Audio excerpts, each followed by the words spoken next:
Et bonjour les amis, c'est Karigan et aujourd'hui on se retrouve pour le premier tuto de ma chaîne et ce tuto concernera Camtasia Studio 2018. Je vais tout simplement vous apprendre à utiliser les bases de ce logiciel de montage vidéo. Comme ça vous pourrez déjà, rien qu'avec ça, faire de bons montages, vous pourrez faire de bonnes... Rien qu'avec les bases, on peut faire de bonnes vidéos avec Camtasia Studio 2018. Et c'est surtout un logiciel pour ceux qui, comme moi, débutent dans le montage.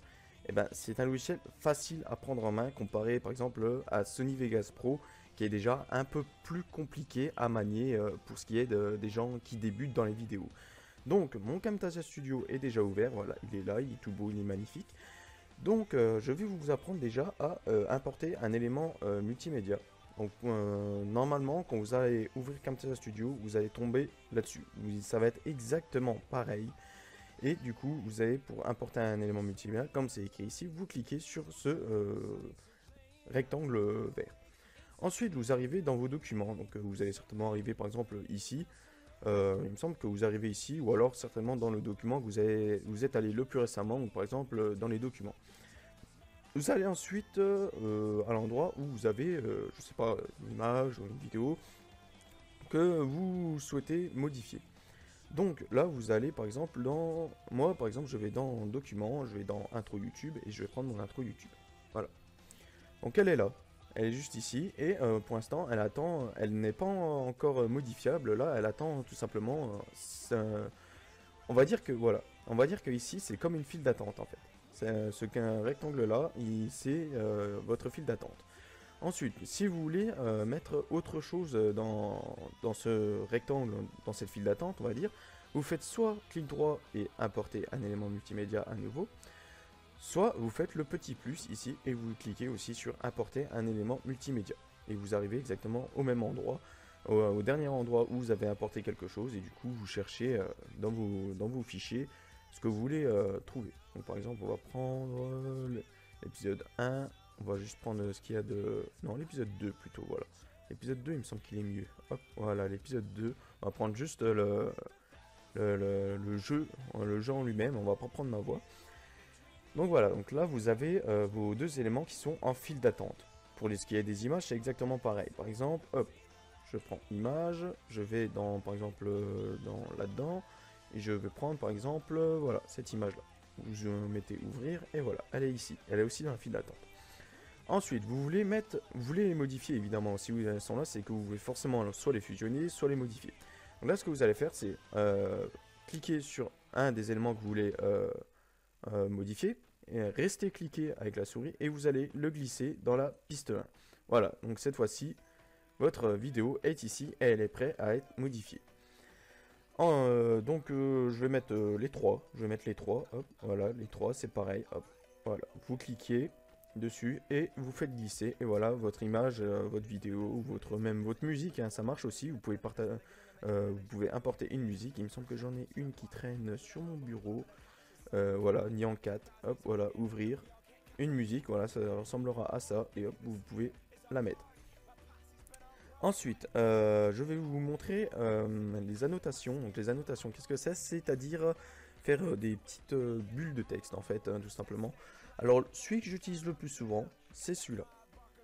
C'est celui-là. Vous avez la version... parce qu'en fait là, si vous la mettez, vous allez écrire un texte. Donc si vous voulez le voir, vous déplacez le curseur dessus. Voilà, vous voyez, le curseur de lecture est dessus. Là, du coup, je peux voir mon texte. S'il n'est pas dessus, vous ne le voyez pas. Enfin, vous voyez juste l'encadrement, mais il faut juste cliquer à côté, et voilà, vous voyez vraiment absolument rien. Voilà, donc vous cliquez dessus, là, pour que ça soit en orange autour, et vous le verrez. Donc là, vous voyez, vous avez ABC écrit en majuscule, donc là, si vous, par exemple, vous faites double-clic sur les lettres, et que vous effacez, vous pouvez écrire du texte, vous pouvez écrire ce que vous voulez, au milieu dans votre vidéo. Plus vous écarterez, plus le texte s'agrandira. Ça c'est bon à savoir, c'est pas le texte ne reste pas tout le temps petit, donc voilà, jusqu'à un certain point évidemment, parce que sinon les lettres seraient vraiment beaucoup trop grandes, et là du coup voilà, j'ai atteint la taille maximale, et plus vous rétrécissez, plus les lettres seront de plus en plus petites. Bon, c'est pas très intéressant à savoir ça, mais ça peut être toujours vous servir, on sait jamais.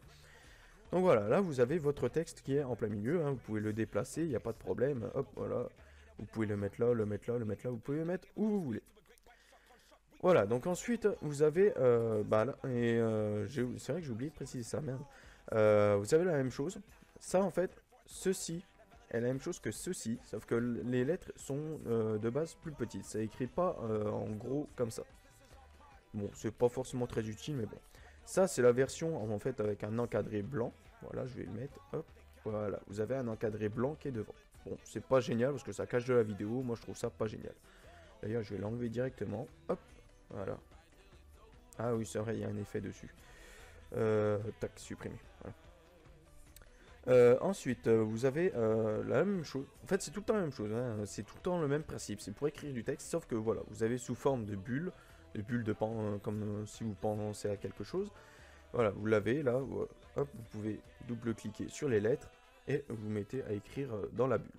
Bon, il y a juste le seul petit souci, c'est que la bulle s'écarte beaucoup. Enfin, la bulle de pensée, on va dire, s'écarte vraiment beaucoup du moment que vous agrandissez le texte. Donc, vous vous retrouvez rapidement avec une bulle de pensée qui prend tout l'écran. Donc, c'est pas génial, quoi. C'est clairement pas génial. Enfin, moi, personnellement, je n'aime pas beaucoup.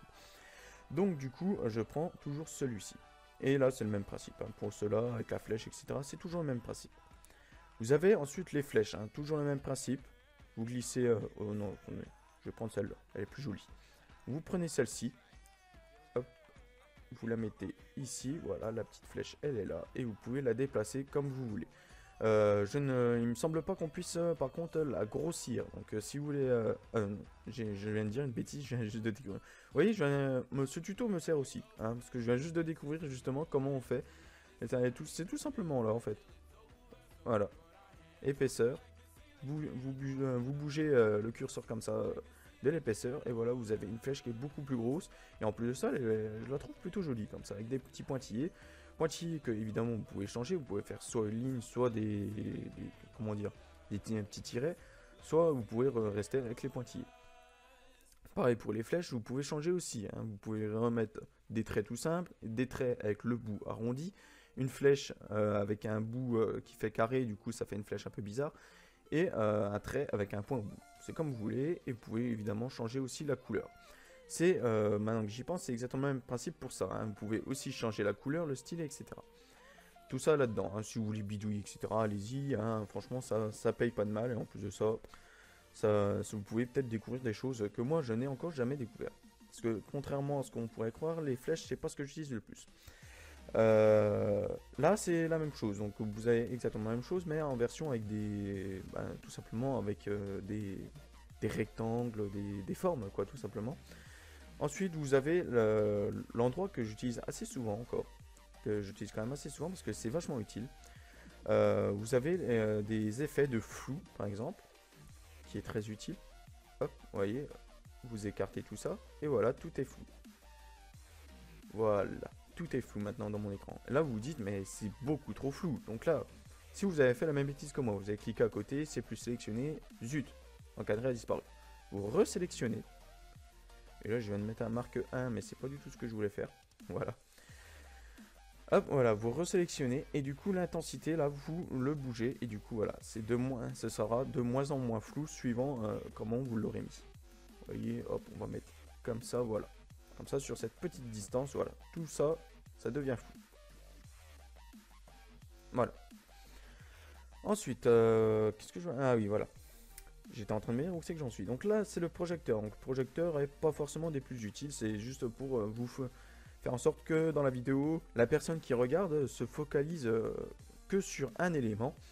Parce que vous aurez tout simplement assombri tout le reste de l'écran. Il n'y a que dans le carré qui est sélectionné là où ce sera de couleur assez claire. Donc du coup, où l'utilisateur sera l'œil pas de l'utilisateur mais du visionneur, celui qui regarde votre vidéo, sera attiré par ce carré en fait. Il se dira mince pourquoi il me fait comment dire un encadré plus clair ici. Donc du coup voilà, c'est un moyen d'attirer l'œil de celui qui visualise votre vidéo.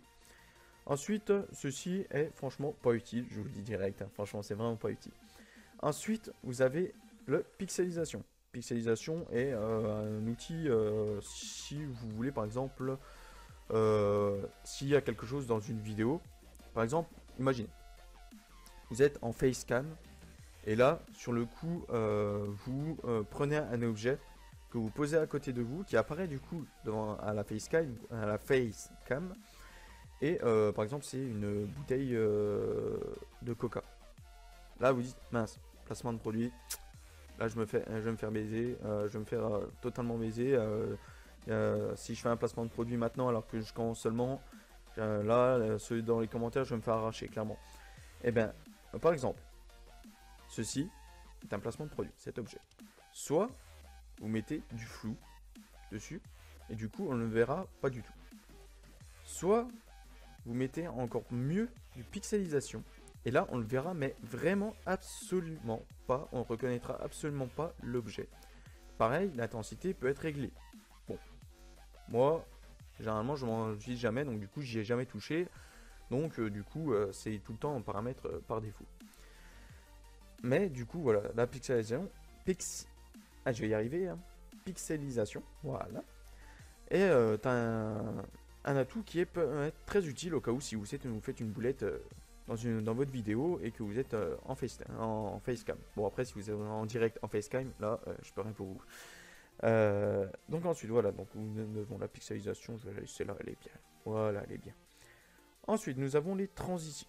J'allais dire passer aux transitions, mais il reste encore ça. Et oui. Le cercle rouge, le mythique cercle rouge qui est très utile pour les gens qui font des images assez, je veux dire, hein, putaclic, voilà. Donc, vous avez évidemment les cercles rouges, hein, ça, c'est pas de problème, les flèches, etc. Pour le cercle, ce que je vais vous montrer pour le cercle, ça va être le même principe pour le reste, évidemment. Voilà, vous avez votre cercle qui apparaît. Il est ici, il est beau, il est grand. Vous pouvez lui mettre n'importe quelle taille et évidemment l'épaisseur est tout à fait changeable. La couleur aussi, juste ici. Et la durée du dessin aussi. Donc la durée du dessin, qu'est-ce que c'est? En fait, ça va être la durée que le cercle va mettre pour se dessiner. Vous voyez, quand je le passe au ralenti avec le curseur, vous voyez qu'il se dessine. Et bien voilà. Ici, plus vous augmentez, plus il va se dessiner vite. Plus vous augmentez, moins il va se dessiner vite. Et plus vous diminuez, plus il va se dessiner très vite. C'est comme ça, c'est le principe d'un cercle en fait. Ensuite, nous avons le clavier, ça c'est pas très, c'est franchement pas utile. Ça, comme c'est indiqué, c'est des légendes de type touche. En gros, c'est comme si par exemple vous êtes en train de jouer et que vous faites un mouvement qui n'est pas très connu. Et là, vous pouvez marquer, indiquer comme quoi la touche que vous avez fait, c'est CTRL A, par exemple, comme c'est marqué. Bon, ça je vous montre pas parce que clairement, ça m'étonnerait vraiment beaucoup que vous utilisiez ce genre d'outils. Ensuite, pour les transitions, alors ça, c'est les transitions, ça, vous allez adorer ça. Vous avez un large choix de transitions, même si personnellement, celui que j'utilise le plus souvent, c'est le fondu. Donc alors, les transitions, comment ça marche? Donc c'est pareil que pour les éléments multimédia. Vous mettez la souris dessus, vous cliquez dessus sans relâcher et du coup vous l'amenez dans votre piste, sur une de vos pistes. Et là vous voyez, ça apparaît sur vos pistes et là ça vous met, vous pouvez la mettre entre les deux. Hop, voilà. Et du coup, bon, Camtasia Studio 8 n'est pas très fort pour faire les transitions, du coup ça se verra peut-être pas trop. Donc on va essayer, mais c'est pas sûr, hein, je vous garantis rien. D'ailleurs, là, je le fais vite fait, mais je vous expliquerai après comment ça marche. S'il veut bien, par contre. Mais pourquoi il veut toujours que je marque Non, je veux pas marquer, non, c'est bon. Hop, on va diminuer ça. On va mettre un peu moins de volume, parce que s'il y a trop de volume, ça va vous casser les oreilles, ça va être horrible. Hop.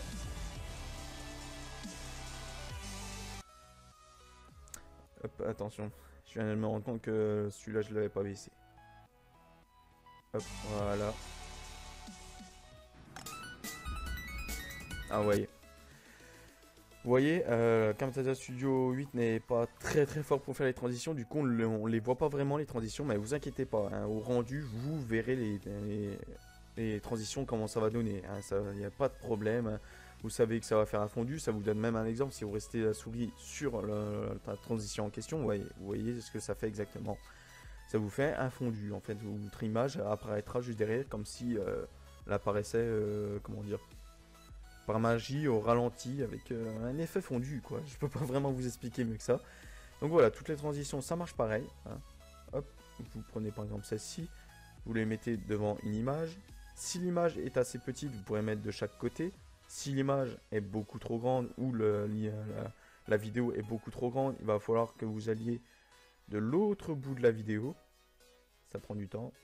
Hop, voilà. Et que vous remettiez un deuxième. Voilà. Une deuxième transition. Voilà, du coup, vous avez votre vidéo qui a 2 transitions de chaque bout. Si vous voulez mettre ça, mais sur, comment dire, sur une bande son, évidemment, je pense que là, déjà, vous dites, mais ça sert à rien. Ça sert à rien, clairement, de mettre une transition sur une bande son, donc sur de la musique, par exemple. Et effectivement, vous ne pouvez pas.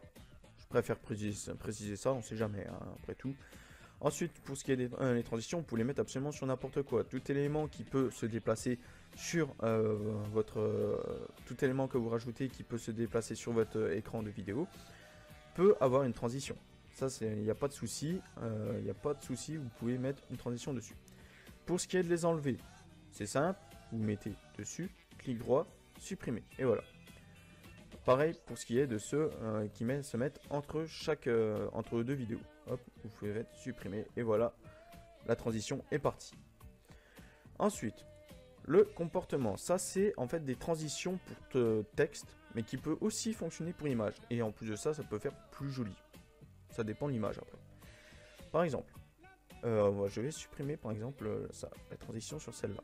Je vais mettre le surgissement, celui que j'utilise le plus souvent sur cette image. On va déplacer la vidéo parce que ça ne nous intéresse pas et la musique aussi.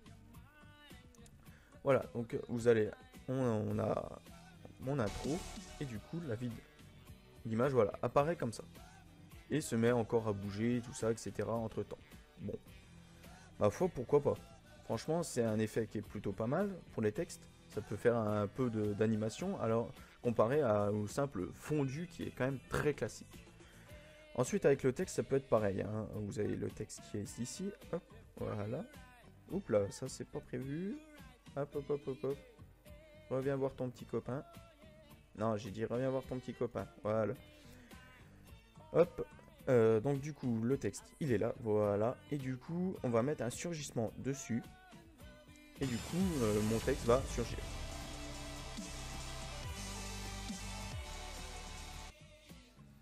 Et disparaître juste après. Voilà. Donc voilà, ce genre de comportement, tout ça, là, ça peut être utilisé comme sur les images, comme sur le texte. C'est comme vous voulez. Ensuite, l'animation, c'est un petit peu plus compliqué. Donc du coup, on verra ça dans une autre vidéo, je pense. L'effet curseur, c'est pas utile. Clairement, je vous le dis direct, c'est vraiment pas utile. Commentaires vocaux, ça c'est si vous voulez. Par exemple, si vous avez, je sais pas, dans votre vidéo, vous avez un problème. Bon là, du coup, vu qu'il n'y a pas d'audio, ça va pas être très utile. Mais par exemple, à un moment donné, pour je ne sais quelle raison, votre micro, il n'a pas enregistré votre voix. Vous ne savez pas pourquoi. Et bien tout simplement, vous vous mettez exactement à l'endroit où vous avez le bug de communication, tout simplement. Et vous faites, vous sélectionnez évidemment votre micro, hein, évidemment, parce que sinon ça va pas marcher. Si cette barre verte ne bouge pas, c'est que votre micro ne fonctionne pas. Et du coup, vous faites commencer. Et là, du coup, vous pouvez, donc le temps, évidemment, sur votre vidéo défile, comme ça, vous n'êtes pas perdu dans votre vidéo. Et en plus de ça, ça enregistre votre voix. Donc vous après ensuite, une fois que votre voix elle est enregistrée, vous faites stop. Vous enregistrez votre narration. Bon, allez, là je l'enregistre, mais bon, ça ne me servira pas à grand chose. Voilà, donc elle paraîtra à l'endroit où le curseur s'est arrêté ou au plus haut qu'elle peut être. Hein. Donc en gros, elle sera souvent peut-être trop haute, hein, donc ça peut arriver.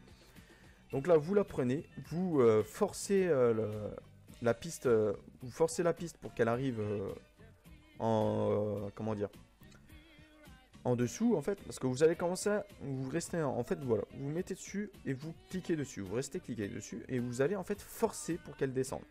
Vous allez descendre, descendre, descendre, descendre jusqu'à qu'elles veulent bien descendre. Là, ça n'a pas marché, je sais pas pourquoi. Attendez, pourquoi ça? Voilà, ça y est. voyez, là, je peux la déplacer et j'ai forcé, en fait, ouais, le curseur a forcé dessus pour qu'elle descende. Voilà. Du coup, là, voilà, votre narration est ici. Et normalement, si je me suis pas gouré, vu que j'utilise pas souvent, normalement, on devrait l'entendre.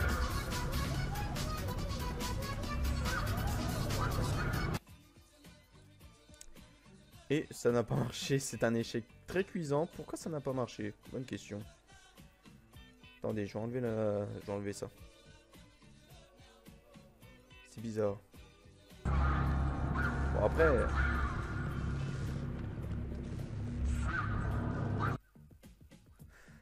Ouais, de toute façon, fallait que je m'y attende, hein. Fallait bien payer à un moment donné, donc ça n'a pas marché. Je suis désolé, je ne sais pas pourquoi ça n'a pas marché. Normalement, ça marche à tous les coups.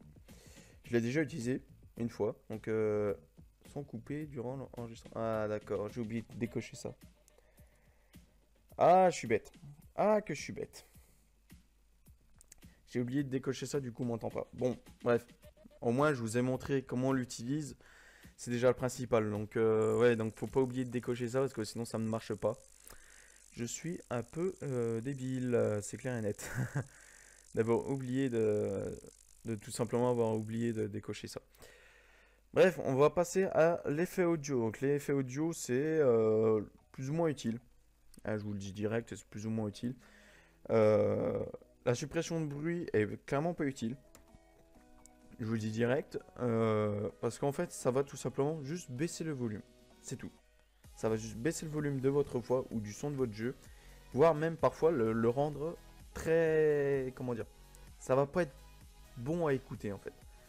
Ensuite, vous avez l'égalisation du volume. Ça, c'est pas mal. Pour ce qui est du son du jeu, c'est pas mal.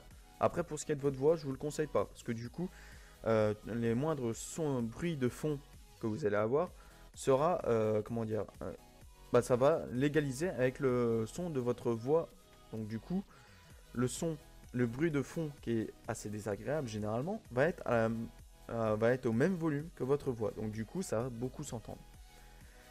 Ensuite, vous avez le fondu à l'approche. Ça, ouais, c'est pas mal du tout, hein. Clairement, c'est pas mal du tout. J'utilise assez souvent. Là, bah tiens, je vais utiliser sur la musique Nyan 4. Parce que ça, vous avez remarqué, ça commence quand même assez violemment, hein, franchement. On va supprimer celle-là. Parce que normalement, je devrais plus en avoir besoin. Et au pire des cas, je la remettrai. Donc voilà, hop, on va la mettre. Vous allez voir, ça commence quand même violemment. Voilà. Ça commence direct. Ça commence direct, ce qui peut être assez désagréable dans une vidéo, clairement. Donc, vous allez faire fondu à l'approche. Donc, comme pareil que les éléments multimédia, vous cliquez dessus, vous restez cliqué et vous faites glisser sur votre bande. Et là, vous avez un point vert qui apparaît et vous pouvez régler le son. Donc, vous voyez que le trait vert est en montant, on va dire, et que du coup, le son en dessous est pareil, en montant aussi, tout simplement parce que le son étant fondu. Il va être de plus en plus fort. Par exemple, voilà.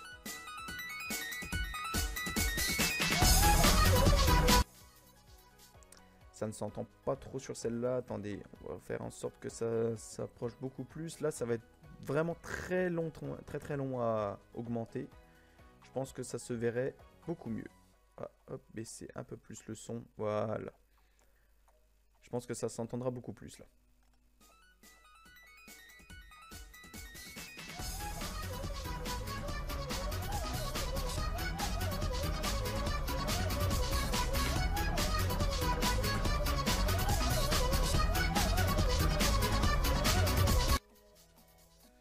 Voilà, je pense que vous avez dû remarquer que le son augmentait au fur et à mesure que, évidemment, le curseur du lecteur avançait sur la piste jusqu'à arriver au point vert où là, le son, par contre, restait parfaitement stable. Donc voilà, c'est le principe du fondu à l'approche et le fondu en sortie, c'est exactement le même principe, sauf que c'est l'inverse. Ça reste fort et ça devient de moins en moins fort. Donc en gros, ça fait comme si quelqu'un vous parlait de très près et s'éloignait en même temps. Et du coup, vous l'entendez de moins en moins. Ça fait exactement le même principe. Ensuite, par exemple, je viens de me faire niquer parce que en fait, j'ai besoin d'une vidéo. Ah, c'est pas grave, on va prendre l'intro. Vous avez votre intro, là, qui est, vous la mettez et vous dites, mais elle est trop lente. C'est clairement trop lent. Et bien, ce que vous faites, bon déjà, normalement, il ne faut pas avoir de musique parce que du coup, l'élément que je vais vous montrer, ça va accélérer la musique. Donc, vitesse de ce clip, la vitesse de clip. Donc voilà, vous prenez et là, vous la mettez dedans. Hop, voilà, vous avez la vitesse de clip qui est ici. Ensuite, la vitesse peut être changée ici. Vous voyez, elle est juste ici. Donc là, vous mettez... là, déjà, à mon avis, ça va être un tout petit chouïa plus vite. Oui, voilà, c'est vraiment un tout petit chouïa plus vite. Alors, par contre, il faut que je me rappelle de quel sens c'est. Normalement, c'est du... Si on met du 2, ça va être plus rapide. Voilà, c'est beaucoup plus rapide. Vous voyez, comment dire, l'encadré qui est sélectionné a rétréci tout simplement parce que c'est plus rapide. Donc c'est normal. Voilà.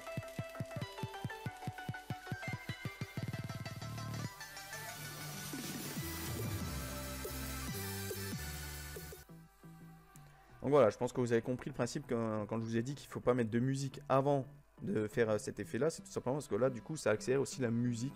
Et du coup, ça fait une musique qui est bof à écouter. Donc ce qu'il faut faire, c'est faire accélérer votre clip. Et après seulement mettre de la musique. Parce que sinon, ça fait pas terrible. Donc voilà, pour la vitesse de clip, hein, si vous savez déjà ça, vous savez déjà vraiment bien quand l'utiliser, je pense.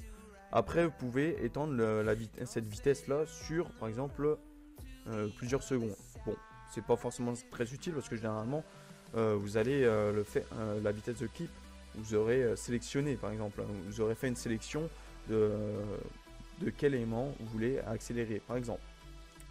On va revenir en arrière. Pour revenir en arrière, au passage, je vais vous dire, hop, voilà, c'est là. Vous cliquez ici, hop, ça vous fait revenir en arrière. Par exemple, voilà. Alors, pour ce qui est de... Par exemple, juste faire accélérer une petite zone, un petit moment de votre vidéo. Voilà, vous sélectionnez, vous appuyez sur S, et voilà, ça a coupé votre partie. Donc là, voilà, j'ai mon intro qui est coupé en deux parties. Ensuite, vous redéplacez, voilà, par ici. Vous faites en sorte que ça reste sélectionné. Vous rappuyez sur S, et voilà, ça a coupé ma partie en 3. Ce qui est très bien. Ensuite, vous prenez cette partie-là, vous la sélectionnez, et ensuite vous mettez le vitesse clip dedans. Hop, voilà. On va faire pareil, on va mettre sur 2, si ça veut bien, hop, voilà. Nous avons un bout de mon intro qui est sur 2. Donc en gros, nous aurons un début normal, pour ensuite que ça aille de plus en plus vite, pour redevenir normal après.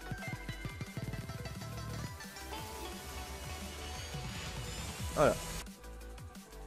Là, du coup, votre vidéo a été beaucoup plus rapide. Ensuite, nous allons passer pour les vidéos, bon, pour les images. Je vais préciser un détail, mais je pense que, d'ailleurs, on va supprimer les effets, donc j'y pense. Voilà. Ah, petit mauvais mouvement de ma part, désolé. On va reprendre l'image. Voilà, de toute façon, j'aurais dû faire ça depuis le début, ça aurait été beaucoup plus rapide. Donc évidemment, l'image, vous pouvez la déplacer, hein. Vous pouvez l'agrandir. Petite astuce, voilà.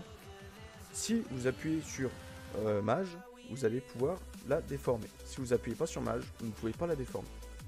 Petite astuce, pas forcément peut-être utile pour vous, peut-être parce que vous le savez, mais ça peut être utile pour certaines personnes après tout. Donc voilà, pour l'image, c'était assez simple, hein, voilà, si vous pouvez la déplacer comme vous voulez, il n'y a pas de problème. Pour ce qui est de donner des effets aux images, je pense que je montrerai ça dans une autre vidéo. Parce que c'est un peu plus compliqué quand même. C'est clairement plus compliqué, c'est dans d'ailleurs animation. Je l'ai dit d'ailleurs que ça a été plus compliqué, c'est plus compliqué qu'il paraît. Donc du coup je présenterai ça dans une autre vidéo. Normalement ça, effet visuel, sous-titres, interactivité, ça ne sert à rien. Clairement, je m'en sers absolument jamais. C'est pas pour rien même que c'est là-dedans. Ici, c'est des éléments que vous utilisez les moins. Donc ça se voit, hein, clairement, que j'utilise encore moins souvent que comme commentaires vocaux, pour vous dire. Donc du coup, clairement, ça me sert pas. Et ça vous servira certainement jamais. Donc voilà, j'espère que j'ai été assez clair dans mes explications. Je referai certainement une vidéo sur Camtasia Studio 8 2018 pour que ça soit plus précis en plusieurs parties, quoi. Je vais faire plusieurs vidéos en plusieurs parties pour expliquer l'utilisation de Camtasia 2018. Donc j'espère que cette vidéo vous aura plu. N'hésitez pas à lâcher un petit commentaire si vous avez un souci. Je peux tout à fait y répondre, je peux tout à fait vous aider. On peut même carrément passer par Skype si vous avez vraiment un gros problème. N'hésitez pas à lâcher un petit pouce bleu, n'hésitez pas à vous abonner, n'hésitez pas à activer la petite cloche de notification pour être au courant quand je sors une vidéo. Et j'espère que d'ici là, vous vous porterez bien. Profitez bien de vos cadeaux de Noël. Et oui, Noël est passé. Alors, au moment où je fais cette vidéo, Noël est passé depuis même pas une journée. Donc j'espère que vous profiterez bien de vos cadeaux. Profitez bien de votre famille pour le 31 et le Nouvel An. Et à plus les gens.